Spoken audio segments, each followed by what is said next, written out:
नमस्कार, जय हिंद विद्यार्थी मित्रांनो. सीपी मुंबई पोलीस भरती 2024 तर्फा सीपी मुंबईचा ग्राउंड 18 ऑगस्टला या ठिकाणी झालं. तर 18 ऑगस्टला सीपी मुंबईचा ग्राउंड कशा प्रकारे झालं तर संपूर्ण माहिती तुम्हाला सांगणार आहे. ज्या विद्यार्थ्यांचा ग्राउंड झालं तर त्यांचाच अनुभव मी तुम्हाला सांगणार आहे. जे मुलं किती वाजता रांगेमध्ये लागले आणि त्या विद्यार्थ्यांचा किती वाजता ग्राउंड झालं तर याबद्दल सुद्धा आपण आजच्या व्हिडिओच्या माध्यमातून बोलणार आहे.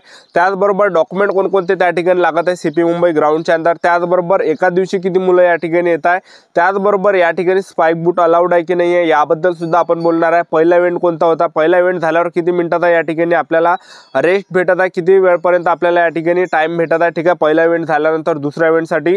त्याचबरोबर मुलांनी या ठिकाणी कोणकोणत्या चुका केल्या ज्या की तुम्हाला या ठिकाणी करायचे नाही आहे. तर सीपी मुंबई ग्राउंडच्या अंदर मुलांना किती वेळपर्यंत बसून ठेवलं जात आहे आणि तुम्हाला कोणकोणत्या गोष्टी लक्ष ठेवायच्या, कोणकोणत्या तुम्हाला चुकांनी करायच्या तर याबद्दलच तुम्हाला माहिती सांगणार आहे की 18 ऑगस्टला सीपी मुंबईचं ग्राउंड कशा प्रकारे झालं याबद्दल.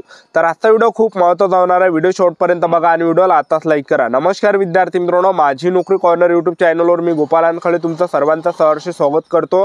तर मित्रांनो, व्हिडिओचा थंबनेल बघून तुमच्या लक्षात आलं असेल की आपला व्हिडिओ कोणत्या टॉपिकवर होणार आहे.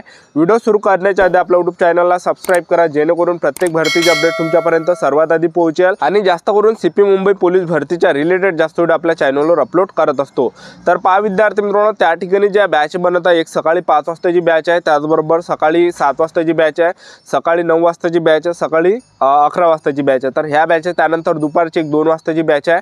तर आता काय होतं की ज्या मुलांची सकाळी 5ची बॅच आहे तर त्यामध्ये जे मुलं काय करत आहे की रात्री 2-3 वाजतापासून त्या ठिकाणी रांगेमध्ये लागत आहे, 2-3 वाजेपासून त्या ठिकाणी झोपत आहे आणि तुमची बॅच 11 वाजताची असेल किंवा 2 वाजताची असेल आणि तुम्ही सकाळच्या बॅचमध्ये जर त्या ठिकाणी रांगेमध्ये जर लागले तर तुम्हाला पोलीसवाले तिथून काढणार आहे आणि तुम्हाला एकच सांगणार आहे की तुमचा जो रिपोर्टिंग टाईम आहे तर त्या रिपोर्टिंग टाईमवर तुम्हाला यायचं आहे. तर ह्या गोष्टीचं तुम्हाला या ठिकाणी लक्ष ठेवायचं आहे. म्हणजे कोणत्या बॅचमध्ये तुम्ही या ठिकाणी घुसू नका, कारण की सकाळी मुलं त्या ठिकाणी 5 वाजतापासून मुलांना गेटच्या अंदर घेणं चालू होते त्या ठिकाणी. ठीक आहे, तर जर समजा तुमचा 11 किंवा 2 वाजताचा टाईम असेल आणि तुम्ही 5 वाजता जर त्या ठिकाणी गेटच्या अंदर गेले तर तसंच तुम्हाला जे विद्यार्थी मित्रांनो ते हाकलणार आहे, म्हणजे तुम्हाला त्या रिपोर्टिंग टाईमवर बोलवणार आहे. मग या ठिकाणी तुम्हाला काय करायचं लागणार आहे ते सुद्धा तुम्हाला पुढे सांगणार आहे.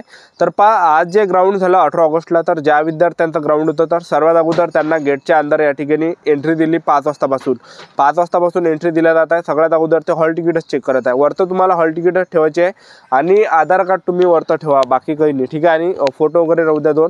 तर सर्वात अगोदर मुलांना गेटच्या अंदर त्या ठिकाणी एंट्री दिल्या जातं आणि तिथं फक्त बसून ठेवलं जातं. जवळपास 300 मुलं 300-400 मुलं त्या ठिकाणी बसवल्या जात आहे. ठीक आहे, आणि आपण आज जर विचार केला 18 ऑगस्टला तर जवळपास 8-9 हजार मुलं आज ग्राउंडवर आले होते. म्हणजे 8-9 हजार मुलांचा ग्राउंड होता आणि त्यापैकी सुद्धा काही गैरहजर होते. ठीक आहे, तर एवढे मुलं या ठिकाणी एका दिवशी बसवल्या जातात आणि खूप ज्या विद्यार्थी मित्रांनो मुलांचे त्या ठिकाणी वाक्य होत आहे ते सुद्धा तुम्हाला मी पुढे सांगणार आहे. ठीक आहे, तर सर्वात अगोदर ते पोलीसवाले तुम्हाला सूचना देते की बा तुमच्याजवळ तुमच्या बॅगेमध्ये काही असेल, बाम वगैरे झालं, इंजेक्शन वगैरे झालं, त्याचबरोबर अजून काही जर असेल तुमच्या बॅगेमध्ये तर तुम्ही काढून घ्या, कारण की समोर तुमची बॅग या ठिकाणी चेक होणार आहे. ठीक आहे, तर हे झाल्यानंतर जे एक रांग ते उठवत आहे, जवळपास 200 मुलांची एक रांग ते उठवत आहे आणि एक रांग ते पुढं पाठवत आहे. ठीक आहे, आणि सर्वात अगोदर मग समोर आणखीन जे एक टेंट टाकलेलं आहे आणि त्या ठिकाणी सुद्धा म्हणजे 8 ठिकाणी असा टेंट टाकलेला आहे, 1 2 3 4 5 6 7 8 अशा प्रकारे. ठीक आहे, आणि अशा जे जवळपास 20 रांगा त्या ठिकाणी लागत आहे, म्हणजे जवळपास 10 ते 20 रांगा त्या ठिकाणी अशा एक लागत आहे, म्हणजे 100-100च्या रांगा त्या ठिकाणी लागत आहे. आणि सर्वात अगोदर एक मुलांची त्या ठिकाणी बॅग चेक केल्या जात आहे. हॉल तिकीट पूर्ण बॅग ते चेक केल्या जात आहे. हॉल तिकीटसुद्धा आपले चेक करत आहे ते, आणि आपल्या बॅगेत जेवढं पण सामान आहे ते पूर्ण चेक करत आहे. जर समजा आपल्या बॅगेमध्ये बाम वगैरे असला, इलेक्ट्रिक पावडर असला, त्याचबरोबर आणखीन गोळ्या वगैरे असेल तर ते सर्व ते काढून घेते, कारण की त्यांना सुद्धा रिस्क आहे. तर ते प्रत्येक एका मुलाची बॅग त्या ठिकाणी चेक केल्या जात आहे. आणि हे झाल्यानंतर आणखीन मुलांना ते पुढं पाठवलं. त्यांनी पुढं पाठवल्यानंतर त्या ठिकाणी संडास बाथरूमची त्या ठिकाणी ते टेंट टाकलेले आहे. ठीक आहे, आणि त्याच्याच बाजूने एक सर्वात मोठा टेंट आहे, त्यामध्ये जवळपास हजारो मुलं मावू शकते असा एवढा मोठा टेंट आहे त्या ठिकाणी. तर तिथं सर्वात अगोदर मुलांना त्या ठिकाणी बॅगा काढायला लावला. बॅगा काढल्यानंतर तिथं ते माईकवर त्यांनी अनाउन्समेंट केलं की बा तुम्हाला फक्त वरतं हॉल तिकीट ठेवायचे आणि 2 फोटो तुम्हाला ठेवायचे आहे। आणि बाकी जेव्हा तुमचं आधार कार्ड आहे तर आधार कार्डसुद्धा तुम्ही बॅगेमध्ये ठेवा। तर हे अनाउन्समेंट केल्यानंतर त्या ठिकाणी असे टेबल आहे, table number 1, table number 2, table number 3 असे जवळपास 10 ते 15 पर्यंत वाटते बहुतेक असे लंबे टेबल आहे। आणि त्या टेबल नंबरच्या खाली आपला रोल नंबर आहे, म्हणजे याच्या रिलेटेड आपला रोल नंबर येत असेल तर त्याच रांगेमध्ये तुम्हाला लागत आहे। कारण की एक रांग म्हणजे अशा रांगा त्या ठिकाणी लागत आहे, अशा सरळ, म्हणजे जवळपास 20 रांगा त्या अशा सरळ लागत आहे।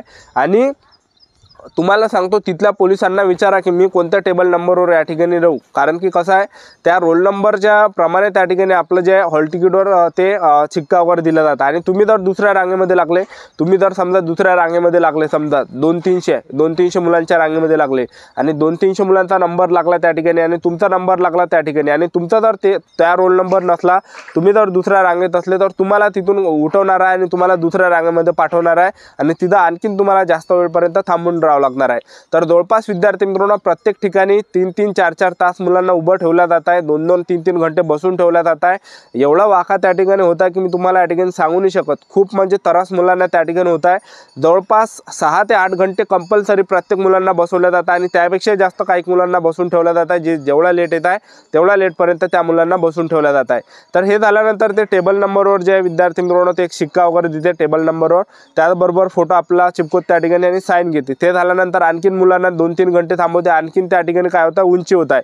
उंची व्हायच्या अगोदर शर्ट वगैरे टी-शर्ट वगैरे काढायला लावत आहे, बूट काढायला लावत आहे आणि तिथं ते डिजिटल मशीन आहे आणि तिथं आपण उंची जर आपण मोजली आपण तिथं, ठीक आहे, आणि सरळ आपल्याला त्या ठिकाणी राहायचं आहे आणि तिथंच आपलं वेटसुद्धा दाखवते त्या मशीनमध्ये, आपली हाईट किती, आपली छाती किती आहे हे सुद्धा दाखवते। हे झाल्यानंतर आपला तिथंच एक कॅमेरा आहे, तर कॅमेरामध्ये आपला फोटो वगैरे चिपकवते, साईन वगैरे घेते आणि आपल्याला तिथून दुसऱ्या रांगेमध्ये पाठवते। तर जवळपास 500 मुलांची रांग तिथं बसली राहायची, 500 किंवा 1000 मुलांची रांग तिथं बसली राहते, तिथं पाठवते आपल्याला आणि त्या एका रांगेत जवळपास 50 मुलं किंवा 100 मुलं राहत असेल तर एक रांग ते उठवते आणि चेस्ट नंबर त्या मुलांना देते। आणि चेस्ट नंबरच्या वेळेस त्या ठिकाणी काय होत आहे, बसून ठेवला जात आहे तिथं आणि त्या ठिकाणी काय होतं की मुलांना चेस्ट नंबर दिला जात आहे। चेस्ट नंबर द्यायच्या वेळेस त्या ठिकाणी चेस्ट नंबर दिल्यानंतर त्या ठिकाणी काय होतं की आपली हॉल तिकीट व्हेरिफिकेशन होत आहे। हॉल तिकीट व्हेरिफिकेशन केल्यानंतर आपला फोटो वगैरे ते घेत आहे, थंब वगैरे घेत आहे त्या ठिकाणी आणि जे आपल्याला जे चिपा दिल्या राहते दोन पायातले जे चिपा आहे तर त्या जे स्कॅन करते त्या मशीननं तिथंच, ठीक आहे। आणि हे झाल्यानंतर काय होतं की मुलांना त्या ठिकाणी एक वेगळ्या बाजूला बसवलं जात आहे तिथं समोर आणि तिथंच एक पोलीसवाला नाव घेते माईकमध्ये की ह्या बॅचमध्ये आपल्याला राहायचं, प्रत्येकाचं नाव घेते त्या ठिकाणी। तुमचं व्हेरिफिकेशन झालं तर तिकडे थोडंसं समोर जायचं, जे सांगते तिथं बसून राहायचं, प्रत्येकाचं त्या ठिकाणी नाव घेते। आपलं नाव आलं तर आपल्याला त्या ठिकाणी एका पोलिसाजवळ 50 मुलं ते पाठवत आहे। 50 आपल्याला एका पोलीसवाल्याचा चेस्ट नंबर आपल्याला लक्षात ठेवायचा आहे। तर एक पोलीसवाला नेते आपल्याला ग्राउंडवर आणि आपले इव्हेंट घेते एकदम फास्ट। सर्वात पहिला इव्हेंट 100 मीटर घेतला त्यांनी आणि 100 मीटरला 3 मुलं सोडत आहे आणि स्पाइक बूट अलाउड नाही या ठिकाणी, ठीक आहे, स्पाइक बूट अलाउड नाही आहे। पहिला इव्हेंट 100 मीटर घेत आहे, दुसरा इव्हेंट लगेच 15 मिनिटाने 1600 मीटर होत आहे। 1600 मीटर रनिंग झाल्यानंतर 10 ते 15 मिनिटाचा टाइम भेटत आहे आणि मग गोळाफेक होत आहे। तर 1600 मीटरला जे विद्यार्थी मित्रांनो त्या ठिकाणी 150 मुलं एका टाइमला सोडत आहे, म्हणजे 3 बॅचेस सोडत आहे। पहिले 50ची बॅच सोडते 2-2 जोड्यानं, नंतर दुसरी बॅच 2-2 जोड्यानं मुलांच्या, मग तिसरी बॅच म्हणजे 150 मुलं ते एका टाइमला 1600 मीटर रनिंगसाठी या ठिकाणी सोडत आहे, ठीक आहे। तर अशा प्रकारचे विद्यार्थी मित्रांनो त्या ठिकाणी ग्राउंड फास्ट होत आहे। आता तुम्ही या ठिकाणी किती वाजता जर रांगेमध्ये लागलं तर किती वाजता तुमचं ग्राउंड होणार आहे, तुम्ही सकाळी तुमचा 11 वाजताचा टाइम आहे आणि तुम्ही जर त्या ठिकाणी सकाळी 6 किंवा 7 वाजता जर रांगेमध्ये लागले तर तुमचं ग्राउंड 2 वाजेपर्यंत किंवा 1 वाजेपर्यंत कंप्लीट होणार आहे, ठीक आहे।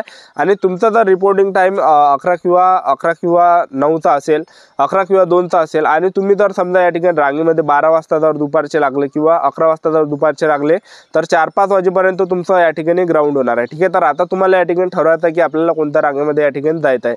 तर अशा प्रकारे जे विद्यार्थी मित्रांनो ग्राउंडची प्रोसेस आहे सीपी मुंबई पोलीसच्या, तर खूप मुलांचे वाकी त्या ठिकाणी होत आहे। आणि एक लक्षात ठेवा, जे पण विद्यार्थी ग्राउंडला जात असाल तर फळ वगैरे सोबत न्या, केळं वगैरे झालं, शेप वगैरे झालं, कारण की बसून ठेवल्या जातं, बसू एनर्जी त्या ठिकाणी लो होत आहे। फळ वगैरे त्या ठिकाणी खा, जेणेकरून तेवढी एनर्जी आपल्या शरीरामध्ये बरकरार राहणार आहे, कारण की आपल्याला या ठिकाणी म्हणजे ताकदची या ठिकाणी इव्हेंट आहे। 1600 मीटर झालं, 100 मीटर झालं, गोळाफेक झालं, तर खूप ताकद त्या ठिकाणी लागत आहे, खूप दम त्या ठिकाणी लागत आहे, ठीक आहे। तर मुलांचे भरपूर वाकीचे विद्यार्थी मित्रांनो ग्राउंडच्या अंदर होत आहे, जास्त वेळपर्यंत बसून ठेवल्या जातं एकसारखं आणि पूर्ण एनर्जी त्या ठिकाणी लो होत आहे, ठीक आहे। तर अशा प्रकारे जे विद्यार्थी मित्रांनो सीपी मुंबई 18 ऑगस्टला ग्राउंड झालं। तर आपलं यूट्यूब चॅनल सबस्क्राईब करून ठेवा, सीपी मुंबई पोलीस भरतीबद्दल वेगवेगळे अपडेट तुम्हाला देत राहणार आहे। आजच्या साठी इथंच थांबतो, भेटूया नेक्स्ट व्हिडिओमध्ये। जय हिंद, जय भारत।